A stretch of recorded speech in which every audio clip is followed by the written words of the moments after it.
Quero convidar você a abrir sua Bíblia no livro de Êxodo, livro que registra a libertação do povo de Deus, a formação do povo de Deus. Livro do Êxodo, capítulo 20. Abra sua Bíblia. Nós vamos fazer a leitura, dando continuidade à nossa série Palavras de Liberdade. Como já mencionamos, o texto hebraico não traz a expressão os 10 mandamentos. A ideia aqui são as 10 palavras, que é justamente a introdução do capítulo, aquilo que é dito no início. E essas palavras são palavras libertadoras. Êxodo, capítulo 20. Então falou Deus todas estas palavras: Eu sou o Senhor teu Deus que te tirei da terra do Egito, da casa da servidão. Não terás outros deuses diante de mim. Não farás para ti imagem de escultura, nem semelhança alguma do que há em cima nos céus, nem embaixo na terra, nem nas águas debaixo da terra. Não as adorarás, nem lhes darás culto, porque eu sou o Senhor teu Deus, Deus zeloso, que visito a iniquidade dos pais nos filhos até a 3ª e 4ª geração daqueles que me aborrecem, e faço misericórdia até 1000 gerações daqueles que me amam e guardam os meus mandamentos. Não tomarás o nome do Senhor teu Deus em vão, porque o Senhor não terá por inocente o que tomar o seu nome em vão. Lembra-te do dia de sábado para o santificar. 6 dias trabalharás e farás toda a tua obra, mas o 7º dia é o sábado do Senhor teu Deus, e não farás nenhum trabalho, nem tu, nem teu filho, nem tua filha, nem o teu servo, nem a tua serva, nem o teu animal, nem o forasteiro das tuas portas para dentro.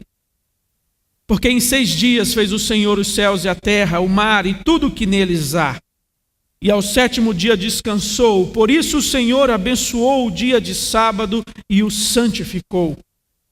Honra a teu pai e a tua mãe, para que se prolonguem os teus dias na terra, para que o Senhor teu Deus te dá. Não matarás, não adulterarás, não furtarás, e não dirás falso testemunho contra o teu próximo. Deus santo e eterno, que nos tirou da servidão e escravidão do pecado, e nos deu uma nova vida, que tem feito de nós novas criaturas em Cristo. Deus que tem nos chamado à liberdade, ó Pai. Nós pedimos que a Tua palavra possa nortear a nossa vida, que a Tua palavra possa balizar os nossos passos, dá-nos discernimento e compreensão, dá-nos compromisso, ó Deus, com a Tua palavra na nossa vida pessoal.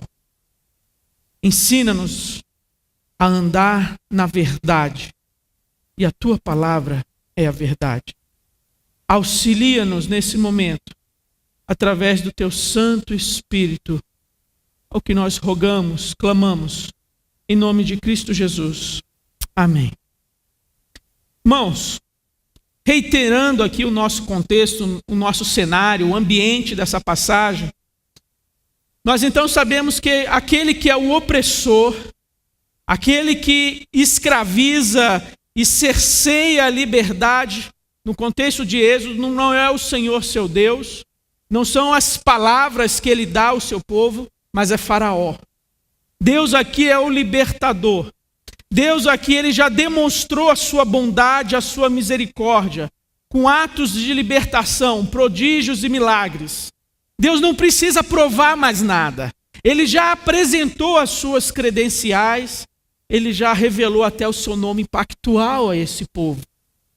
E esse povo que agora caminha rumo ao cumprimento da promessa, rumo à terra que Deus dá, esse povo recebe aqui um código ético, moral, para nortear o seu relacionamento com o Criador, para nortear o seu relacionamento com o próximo, a vida social desse povo. Temos aqui palavras de liberdade, palavras libertadoras. E no versículo de número 16, Deus nos dá uma palavra que nos liberta da falsidade. Uma palavra que nos liberta do engano, da mentira. Uma palavra que nos exorta a vivermos em verdade. Sem sombra de dúvidas, esse é um dos mandamentos mais quebrados.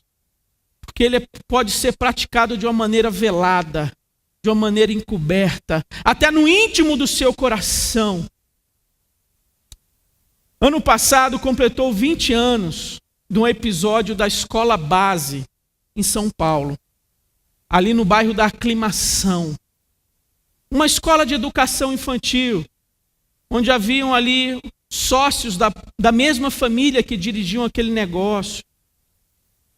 Quando de repente a mãe de uma criança vai à delegacia e faz uma denúncia dizendo que a criança contou uma história, que ela entrava no transporte escolar daquela escola, era levada para uma sala com uma cama redonda e ali ela era abusada, eram tiradas fotos. O delegado prontamente acolheu essa denúncia, chamou a imprensa, divulgou essa notícia de uma maneira assim, dando publicidade, um enfoque. Os donos daquela escola foram intimados, presos, obrigados a confessar alguma coisa na delegacia, sofreram abuso. E a imprensa, as páginas dos jornais, cada dia acrescentando fatos, notícias. Até que, passado alguns meses, o juiz arquiva por falta de provas. Não há provas. Não há elementos para condenar aquela família. Mas nesse meio tempo, a escola foi roubada, depredada, a honra daquela família foi enlameada, economias de 30 anos foram jogadas pelo ralo. E agora nós temos uma família que vive enclausurada dentro de uma casa, com medo de se relacionar, com medo de conviver, dependendo de remédios para dormir. Houve o divórcio e os jornais se calaram. Mas a honra, o nome, foi prontamente lançado na lama. E é acerca disso também que esse versículo fala. E muitas vezes as nossas relações, a maneira como nós convivemos uns com os outros, num grau menor, numa esfera menor, nós acabamos praticando essa mesma injustiça uns com os outros, nessa família, nesse corpo. A primeira aplicação de não dirás falso testemunho contra o teu próximo, obviamente é uma aplicação judicial. Quando se pensa aqui em proteger a vida, porque um falso testemunho bem dado, bem executado, iria resultar apenas numa coisa, no assassinato. De maneira interessante, a lei Moisés, lá em Deuteronômio 17, ele vai prescrever que o primeiro a executar a pena capital, o primeiro a tomar de uma pedra para apedrejar aquele condenado, é a testemunha. É aquele que levantou a sua voz, a sua palavra contra aquele acusado. E ele diz: a mão das testemunhas será a primeira contra ele, para matá-lo. E assim era colocado na mão da testemunha a responsabilidade por aquele sangue. Então você tinha que estar tão convicto daquilo que você estava falando, a ponto de ser o primeiro a tomar da pedra para lançar contra o teu próximo. Nós temos um caso bem sucedido de falso testemunho, no caso da vinha de Nabote, o rei Acabe, que ali por orientação da sua esposa Jezabel. Na verdade, Jezabel tomou toda a iniciativa ali, contratou falsas testemunhas, homens malignos, que falaram contra Nabote, e ele foi executado. E assim a sua propriedade depois foi direcionada ao rei. Então, ao falar da proteção, de não dizer falso testemunho, a vida aqui está sendo protegida. Porque não haveria como consertar essa situação. Uma vez dado o falso testemunho, uma vez executado, condenado, não havia mais o que fazer. Então esse mandamento condena a mentira, a maledicência, e ele honra a verdade, honra o bom nome do nosso próximo. Esse verbo dizer que é usado aqui significa literalmente responder, corresponder, reagir e testificar. Então, não testifique, não testemunhe, não responda, reaja com mentira, com falsidade contra o teu próximo. Seja na corte judicial, seja no tribunal, seja em todas as áreas da vida, a verdade no que se diz é fundamental nesse mandamento, é a essência desse mandamento. Os que vivem na comunidade da aliança, os que vivem no povo de Deus, têm o direito de esperar a verdade, a lealdade do seu irmão. Verdade no falar, cautela nos comentários acerca da vida alheia. Um versículo pequeno, mas um versículo que é comentado por todo o Antigo e Novo Testamento.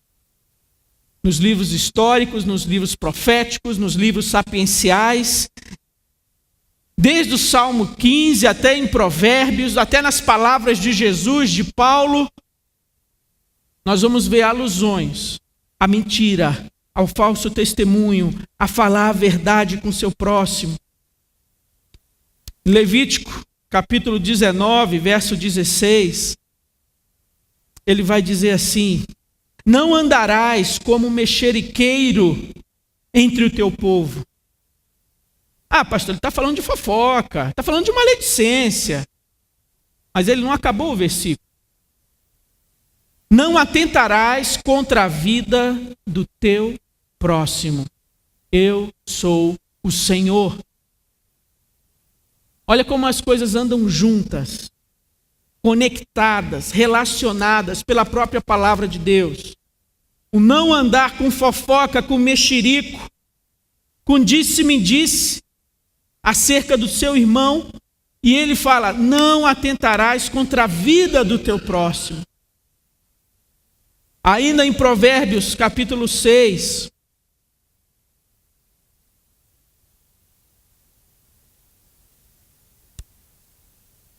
Provérbios capítulo 6, verso 16, ele vai dizer: 6 coisas o Senhor aborrece, e a 7ª a sua alma abomina: olhos altivos, língua mentirosa, mãos que derramam sangue inocente. E olha como isso tudo se relaciona, gente. Aquele que dá o falso testemunho é o que lança pedra, é o que derrama sangue inocente. Coração que trama projetos iníquos, de onde surge o falso testemunho.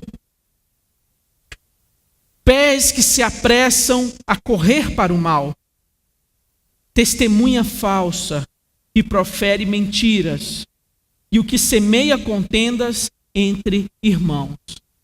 No final das contas, está se falando de uma única coisa, de uma única postura, de uma única atitude, de você desonrar, de você agir contra a vida do seu próximo, do seu irmão, com projetos maldosos, mãos que derramam sangue, língua mentirosa, falsa testemunha, semeando contenda entre irmãos. E o texto fala que tudo isso aqui o Senhor aborrece, abomina.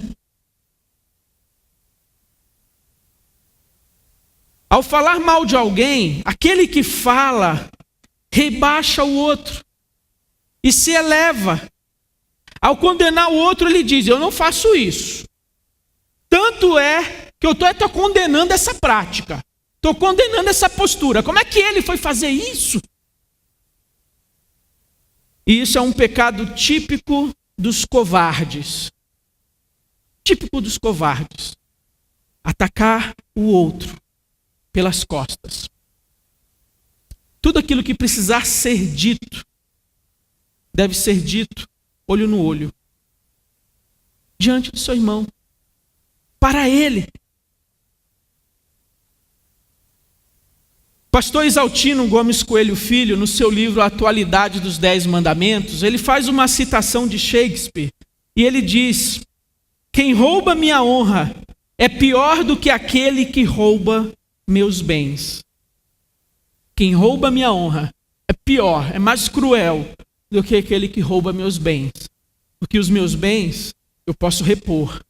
A minha honra vai ser muito mais difícil, muito mais trabalhoso reconstruir a sua honra. No nosso catecismo maior, ao tratar do 9º mandamento, ele vai fazer a seguinte pergunta: quais são os pecados proibidos no 8º mandamento? No 9º mandamento. Quais são os pecados proibidos? E ele diz: os deveres exigidos no 9º mandamento são conservar e promover a verdade entre os homens, a boa reputação de nosso próximo, assim como a nossa, manter e defender publicamente a verdade, dizê-la sincera, livre, clara e plenamente do coração. E em questões de julgamento e justiça e em todas as demais coisas, quaisquer que sejam, dizer a verdade e só a verdade. Julgar caridosamente o nosso semelhante, amar, desejar e ter regozijo pela sua boa reputação, entristecer-nos pelas suas fraquezas e encobri-las no sentido de não ventilar, de não divulgar, de não dar publicidade. Mostrar franco reconhecimento dos seus dotes e graças, defender a sua inocência, receber prontamente boas informações a seu respeito, rejeitar as que são maldizentes, lisonjeadoras e caluniadoras, prezar e cuidar da nossa boa reputação e defendê-la quando for necessário, cumprir as promessas lícitas, estudar e praticar tudo que é verdadeiro, honesto, amável e de boa fama. Esses são os deveres exigidos no 9º mandamento. É amplo. Não se limita apenas a dar um testemunho diante de uma autoridade judicial, mas em todas as áreas da nossa vida. Todas as vezes onde nós abrirmos a nossa boca, nós temos ali um vigia, um guarda. Aquilo que eu vou dizer é verdadeiro, procede, edifica. O Senhor Jesus foi alvo de calúnias. Foi chamado de beberrão, foi chamado de glutão, foi chamado de endemoniado. Tudo isso o Senhor ouviu. Na sua acusação ali diante de Pilatos, houveram também falsas testemunhas perante o Sinédrio, testemunhas contratadas para dizer que ele blasfemou contra o templo e contra a lei e contra Moisés. Mas ao falar sobre esse assunto, no Sermão do Monte, o Senhor Jesus diz: não jurem nem pelo céu, nem pela terra. Seja a vossa palavra sim, sim, não, não. O que se espera de um cristão é que a sua palavra seja digna de crédito, de confiança, não necessite de ser atestada, confirmada por meio de juramentos. Mas por ser um seguidor de Cristo, ser um discípulo de Cristo, a sua palavra tem crédito, é digno de confiança. As pessoas acreditam no que você fala. O seu testemunho, ele precisa ser conferido e checado, porque você é uma pessoa suspeita, tem histórico, tem antecedentes. Ou quando você fala alguma coisa, as pessoas podem dizer: não, ele é cuidadoso. Ela não é disso. Não é um hábito, não é um costume, não é uma prática. Eu não preciso verificar com 2, 3, 4, 5. Nós precisamos ser dignos de crédito. O Senhor Jesus diz que nós haveremos de prestar conta diante de Deus por cada palavra fútil que dissermos. Cada palavra lançada no vento, compartilhada, daremos conta ao Senhor. Mas o Senhor Jesus disse mais acerca disso. O Senhor Jesus falou que todo mentiroso é filho do diabo. Todo aquele que mente, todo aquele que presta um falso testemunho, que fala inverdades, é filho do diabo. João 8,44. Só que Jesus se refere ao diabo não apenas como mentiroso, mas também como homicida. Olha novamente aqui a proximidade. A mentira e o assassinato e o homicídio. E Satanás foi aquele que deu falso testemunho acerca de Deus. Quando ele disse: é certo que não morrereis. Não é bem assim como Deus disse. O que Deus quer é que somente Ele seja o portador do conhecimento. Ele não quer compartilhar nem dividir isso com vocês. Por isso, olhem com desconfiança o que Deus disse. E assim Satanás dá o falso testemunho, mente. E gera o pecado, gera a morte. É o promotor ali de tudo isso. Em Apocalipse, Satanás vai ser chamado de o acusador dos nossos irmãos. Aquele que é o acusador dos nossos irmãos. E ele não precisa de ajuda. Ele não precisa de colaboradores. Ele dá conta sozinho dessa tarefa de acusar o povo de Deus. Por isso nós temos que ter cautela e prudência com as nossas palavras. Nós temos que agir com lealdade uns para com os outros. Eu não posso ao mesmo tempo dar um sorriso, um tapinha nas costas, um abraço. E 5 minutos depois: pastor, mas eu não faço isso. Eu não tenho esse mau hábito, Deus me guarde. Mas você dá ouvidos a quem tem esse hábito? Você dá escuta a quem pratica isso? Ou você prontamente finaliza a conversa? Meu irmão, você já conversou com ele sobre isso? Você já o procurou para esclarecer isso que você está me dizendo? Não, ainda não, não sei. Então, vamos parar por aqui. Vamos parar por aqui. E eu não sei por que você veio me contar isso. Isso não me diz respeito. E eu acho que você não deve ficar compartilhando isso com A, B ou C, não. Procure ele. Vá até seu irmão. Esclareça com ele. Não, vai estragar a nossa amizade de tantos anos. Será que você preza mesmo essa amizade? Com essa postura, com essa atitude? Será que essa atitude não está estragando a amizade? E muitas vezes, quando você tem essa proximidade com alguém que tem esse hábito, essa fraqueza, e sempre a conversa, os comentários dessa pessoa gira acerca do próximo, da vida alheia, saiba, quando você estiver ausente, quando ela estiver no outro ambiente, com outras pessoas, você pode ser a bola da vez. Você pode ser o assunto do dia seguinte.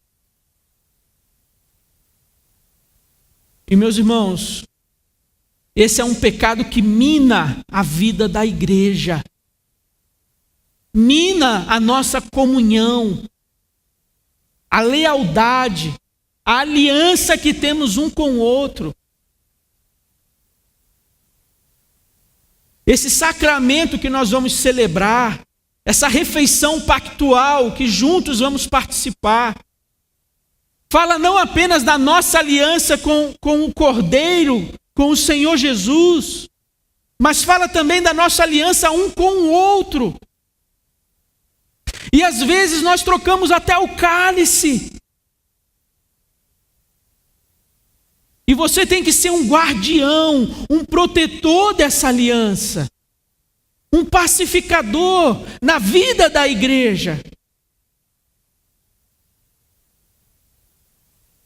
Então vigia, esteja alerta, de sentinela, para que você não se pegue, não se veja sendo um instrumento para acusar os irmãos, para semear mentira, intriga. E aquilo que precisa ser dito ao seu irmão, diga ao seu irmão.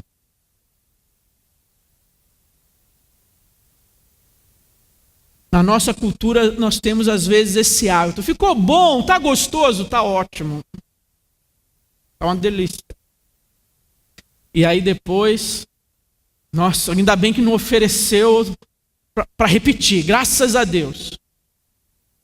Mas acha que falar a verdade vai, ser sincero vai criar um mal-estar. E aí, em nome desse politicamente correto, de não querer ofender, de não querer, mente. E aí depois vem o segundo pecado, porque virou as costas, aí fala o que realmente achou. Estava horrível. Se ainda ficasse calado, ficava só no primeiro erro, Meus irmãos, nós precisamos ficar alertas, porque é dessa maneira que a comunhão, a fidelidade, a lealdade vai sendo minada no nosso meio. E aí acontece que a gente não se sente à vontade sequer para compartilhar um pedido de oração. A gente não se sente íntimo, próximo, com confiança suficiente para compartilhar uma luta, uma dificuldade. Porque a gente fica com aquele temor. Será que essa dificuldade que eu estou enfrentando vai sair na primeira página do jornal do domingo do dia seguinte? E a gente acaba se afastando um do outro, se isolando um do outro, deixando de desfrutar e viver de comunhão verdadeira, de lealdade, de aliança um com o outro. Por causa de traição. Porque pessoas matam a honra uns dos outros. Pessoas traem a lealdade. Cantam uma coisa. Na ceia afirmam uma coisa. Mas na prática da vida diária, nega tudo aquilo. Passa a ser um acusador do irmão, do próximo. Porque a gente não pratica a lealdade, a verdade. Ah, pastor, você precisa procurar o irmão tal. Eu acho que a filha dele está aprontando. Mas vem cá, você conhece esse irmão há quanto tempo? Uns 30 anos. Rapaz, você é a melhor pessoa. Você tem uma história, você tem intimidade, você tem proximidade, você tem acesso. Você é a melhor pessoa para fazer isso. Agora, meus irmãos, o outro extremo desse pecado é aquele que diz, bem, eu sou verdadeiro. Se eu gostar, você vai ver na minha cara. Se eu não gostar, também não vai ter como esconder. E aí, em nome dessa verdade, eu sou um rolo compressor. E por onde eu passo, você vai olhar atrás um rastro de feridos, de machucados, de magoados.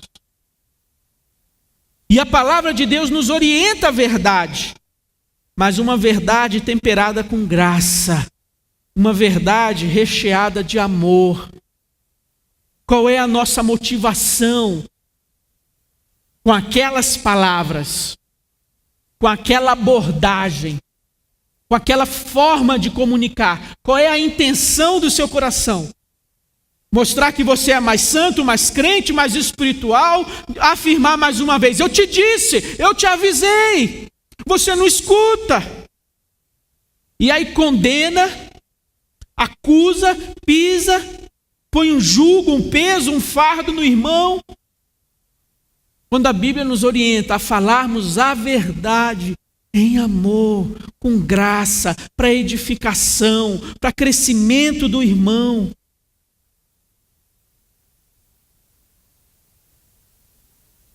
E o Novo Testamento, ao falar da vida da igreja, vai falar da nossa comunicação. Carta dos Efésios, capítulo 4, Paulo vai dizer no verso 15: mas, seguindo a verdade em amor, cresçamos em tudo naquele que é o cabeça, Cristo. 25. Por isso, deixando a mentira, fale cada um a verdade com seu próximo, porque somos membros uns dos outros. 29. E não saia da vossa boca nenhuma palavra torpe, e sim unicamente a que for boa, proveitosa para edificação, conforme a necessidade, e assim transmita graça aos que ouvem. Meus irmãos, às vezes a igreja ela é muito rígida e prontamente toma uma atitude com aqueles que caem no pecado sexual, no pecado de adultério. Mas quantos de vocês já viram uma igreja disciplinar, corrigir um irmão, uma irmã que no seio da igreja semeia discórdia, contenda, intriga? Quantas vezes você viu isso acontecer? Bem, eu estou há 30 anos na igreja. Eu nunca vi.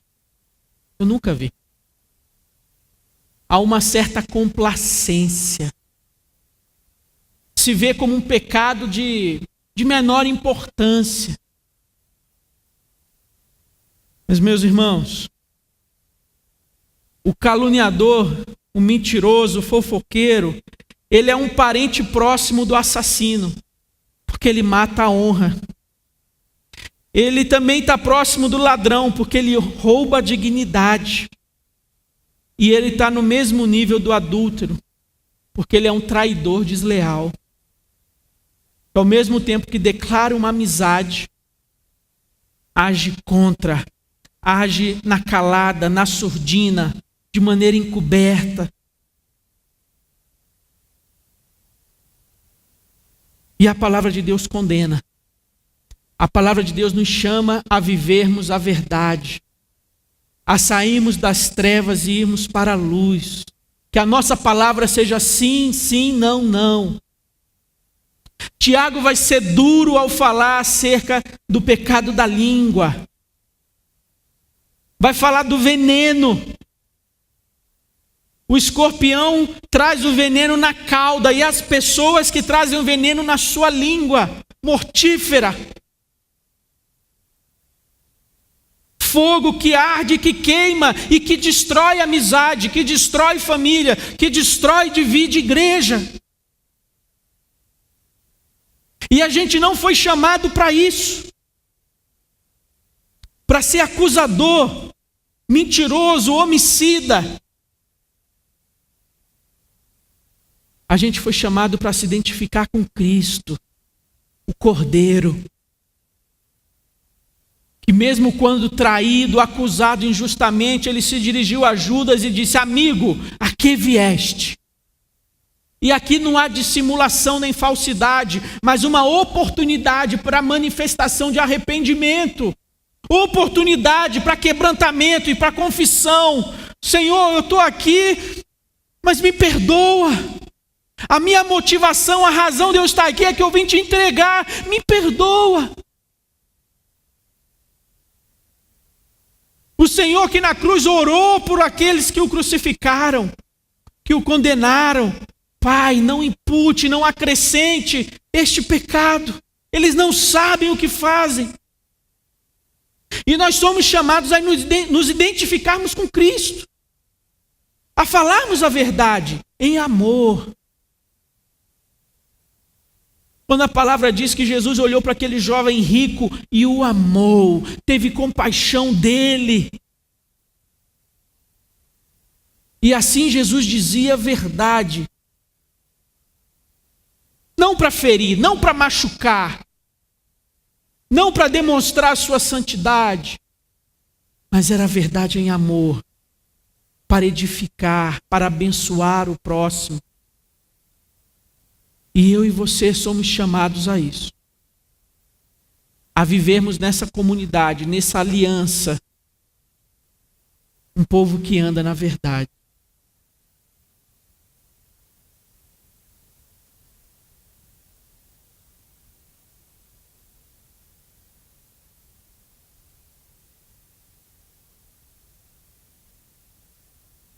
Não adianta apenas você não falar. Você também não pode dar escuta. Você não pode dizer, é mesmo? Qual que foi a última de fulano? Você tem que exortar o seu irmão. Você tem que aconselhar a sua irmã. Falar, meu irmão, minha irmã, em nome de Jesus, pare com isso. Se você tem certeza do que você está falando, vá até ele, vá até ela e esclareça. Converse sobre isso com ele e com ela. Não fique comentando, compartilhando, divulgando isso nos corredores, nas mídias sociais. Meus irmãos, de que lado nós vamos ficar? Com quem nós vamos nos associar? Com o acusador dos nossos irmãos? Com aquele que é mentiroso e homicida desde o princípio? Se você tem dificuldade nessa área, se é uma área que você tem uma luta pessoal, peça ajuda. Peça ajuda ao seu esposo. Peça ajuda à sua esposa. Peça ajuda a um amigo, uma amiga próxima. E fale, quando você ver, quando você perceber eu escorregando de novo nisso, chame a minha atenção. Quando você perceber que eu me excedi, que eu passei do limite, me advirta. Me alerte. Se você quer mudar isso na sua vida, dê passos concretos, claros, para você mudar esse hábito, para você não ter mais o prazer, o deleite em compartilhar e comentar o pecado, a falha do seu irmão. E que nós possamos nos relacionar uns com os outros sem desconfiança, sem um pé atrás. Será que é isso mesmo? Estou contigo. Será?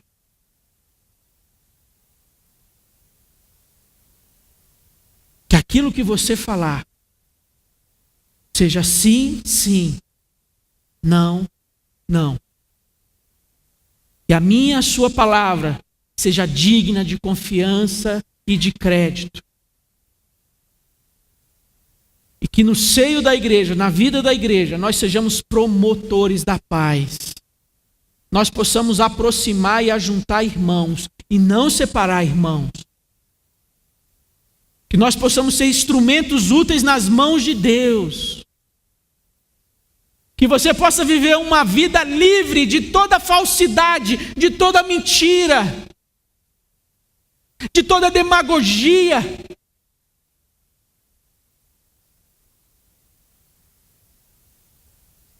E que assim você seja um instrumento de bênção na vida dessa igreja.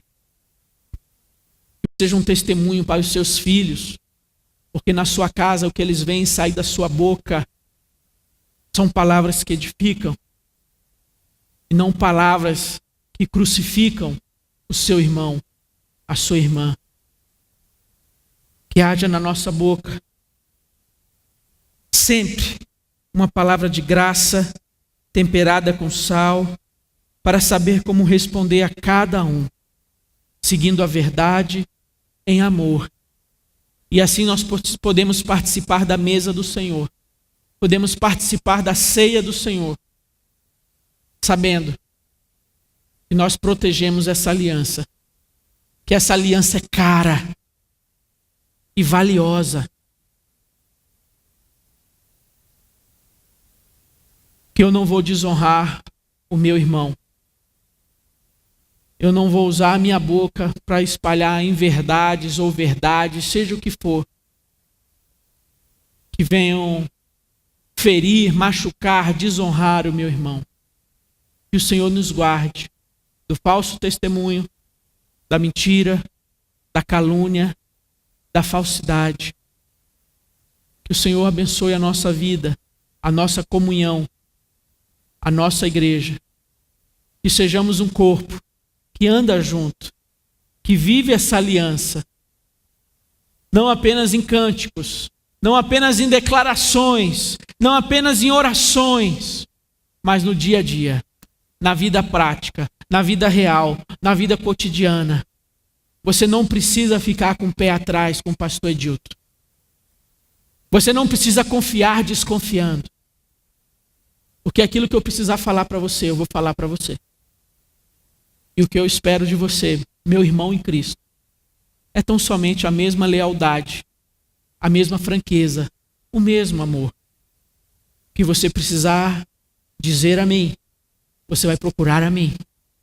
E nós vamos conversar, esclarecer e orar. E o nome de Deus vai ser exaltado. E o inimigo não vai ter brecha, nem oportunidade para semear discórdia, mágoa, feridas entre nós. Deus,